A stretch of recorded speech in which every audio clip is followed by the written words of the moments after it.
ต่อจากนี้คอยจะมีเพียงเจ้าตลอดไป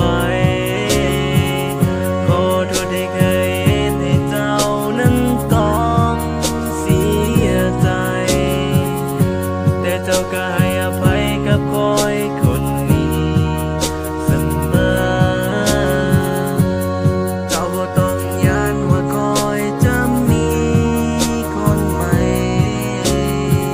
ทั้งหัวใจก็ให้เจ้านั้นไปหมดแล้วโอ้โอ้ถ้าย้อนเวลากลับไปก็จะเฮ็ดทุกสิ่งทุกอย่างเพื่อบ่ให้เฮานั้นต้องไกลห่างคือกับตอนนี้ก็ยังให้เจ้านั้นรู้ไว้ว่าใจบ่เคยจะเปลี่ยนก็จะเวลาที่เฮานั้นจะพบกัน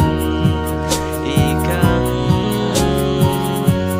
ความห่างไกลมันเด่นให้คอยล้ำมาเพ้อฝันคิดฮอดเวลาที่เฮานั้นอยู่ด้วยกันโอ้โอ้อยู่ไกลกันคนละแขวงจงเบิ่งแยงให้ดีดี